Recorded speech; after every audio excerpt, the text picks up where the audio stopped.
بسم اللہ الرحمن الرحیم۔ اللہم صلی علی محمد و علی آل محمد۔ دنیا تیسری عالمی جنگ کے دہانے پر پہنچ گئی ہے۔ امریکہ اور اسرائیل نے ایران پر حملہ کر دیا ہے، جبکہ ایران نے امریکی ایئر بیسز والے 8 اسلامی ممالک پر میزائل داغ دیے ہیں۔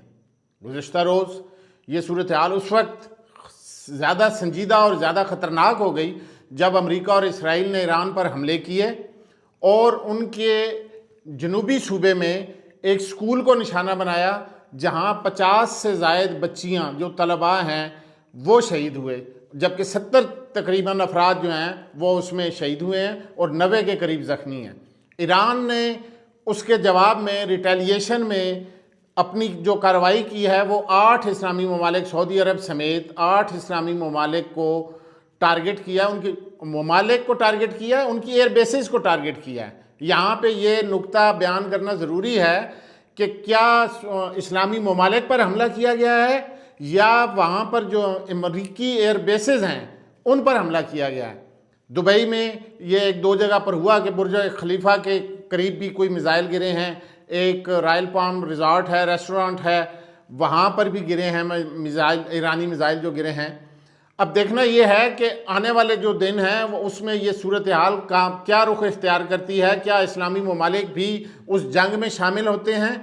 جن ممالک پر ایرانی میزائل داغے جا رہے ہیں کیا وہ ممالک بھی اسی جنگ کا حصہ بنتے ہیں؟ جیسے سعودی عرب نے ابھی اعلان بھی کر دیا ہے اور انہوں نے کہا بھی ہے کہ ہم لوگ ایئر بیس بھی دیں گے، اپنے ہوائی اڈے بھی دیں گے، ان کو ان کی طلب و رسد کے لیے جو لوازمات ہیں ہم وہ پورے کریں گے کہ اگر ہمارے اوپر اسی طرح حملہ ہوا تو۔ پاکستان نے، اقوام متحدہ نے ان حملوں کی مذمت کی ہے، امریکی حملوں کی بھی مذمت کی ہے اور ایرانی حملوں کی بھی مذمت کی ہے۔ پاکستان کے دفتر خارجہ نے جو مذمتی بیان جاری کیا ہے اس میں اس نے امریکہ اور اسرائیل کا جو ایران پر حملہ ہے اس پر اظہار مذمت کیا ہے، جبکہ جو برادر اسلامی ممالک ہیں قطر، سعودی عرب، بحرین، یو اے ای، ان پر بھی حملوں کی مذمت کی گئی ہے ایران کی طرف سے بھی۔ ابھی پاکستانی پالیسی آنے والے دنوں میں واضح ہو جائے گی کہ ہم کہاں کھڑے ہیں۔ قرآن پاک میں ارشاد ہے کہ اے ایمان والو، تم یہود و نصارہ کو اپنا دوست نہ بناؤ کہ یہ تو خود ہی ایک دوسرے کے دوست ہیں، اور تم ان کے دوست بنو گے تو تم بھی ظلم کرنے والوں میں سے ہو جاؤ گے۔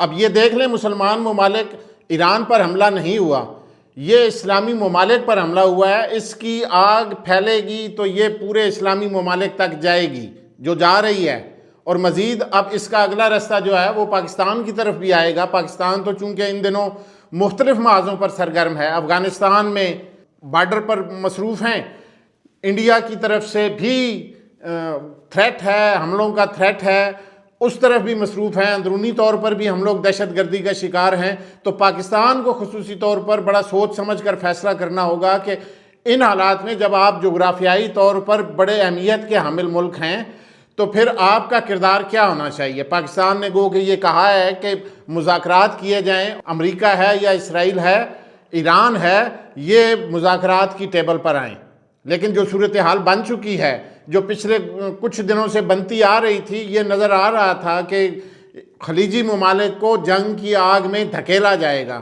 اور یہ اب اس طرف دھکیلے جانے سے تمام اسلامی ممالک اس کا نشانہ بنیں گے بشمول پاکستان۔ ہمیں یہ سوچنا ہوگا کہ ہم کہاں کھڑے ہیں۔ اسلامی ممالک کو اب کوئی ایک پلیٹ فارم پہ اکٹھا ہونا ہوگا تاکہ یہ آگ ان کے گھر تک نہ پھیلے۔ دوسری اور اہم چیز یہ ہے کہ اس وقت جو پاکستان کی صورتحال ہے افغانستان کے ساتھ، آپ کو یہ بھی بتاتا چلوں چونکہ ہم لوگ دوسرے بارڈر پر بھی انگیج ہیں، تو پاکستان میں اب جو فتنۃ الخارج کے حوالے سے جو کارروائیاں کی گئی ہیں افغانستان میں، 41 کے قریب مقامات کو نشانہ بنایا گیا ہے، جہاں پر کوئی 352 خارج جو ہیں وہ جہنم واصل ہوئے ہیں، 535 سے زائد زخمی ہوئے ہیں، ان کے چیک پوسٹیں 130 کے قریب جو ہیں وہ تباہ کی گئی ہیں، اور 26 پر پاکستانی فورسز نے قبضہ کر لیا ہے۔ ایک فورس کی ابھی آپ فوٹیج دیکھ بھی رہے ہوں گے کہ پاکستانی فوجی جوان جو ہیں وہ اس پر قبضہ کے بعد پاکستانی جھنڈا لہرا رہے ہیں، اور اس پوسٹ پر قبضے کے بعد افطاری کے ٹائم پر اس پوسٹ پر قبضہ کیا گیا ہے، اور یہ ہم لوگ 32 کلومیٹر افغان سرحد میں اندر گھس چکے ہیں، یہ چیزیں جو ہیں۔ اور دوسری طرف ایک یہ پروپیگنڈا پھیلایا جا رہا ہے کہ پاکستان نے یہ ایران امریکہ جنگ کے حوالے سے فضائی حملے روک دیے ہیں افغانستان پر، ایسا کچھ بھی نہیں ہے۔ سیکیورٹی ذرائع جو ہیں وہ بتا رہے ہیں کہ کوئی ایسا فیصلہ نہیں کیا گیا کہ پاکستان نے فضائی کارروائیاں روک دی ہیں۔ جہاں ضرورت محسوس ہوگی، جہاں ہمارا ٹارگٹ ہمیں ملے گا، ہم وہاں پر اٹیک کریں گے۔ یہ صورتحال ایک الگ جگہ پر ہے کہ امریکہ اور ایران کی صورتحال کیا بنی ہوئی ہے، لیکن ہم لوگ افغانستان میں جہاں دہشت گردوں کے ٹھکانے ہمیں پتہ چل رہے ہیں، ہم وہاں اپنی کارروائیاں جاری رکھیں گے۔ صورتحال لمحہ بلمحہ بدلتی جا رہی ہے۔ یہ صرف اس سے پاکستان یا ایران یا امریکہ یہ ان ممالک کی جنگ نہیں ہے، اب یہ پوری دنیا کی جنگ بن چکی ہے۔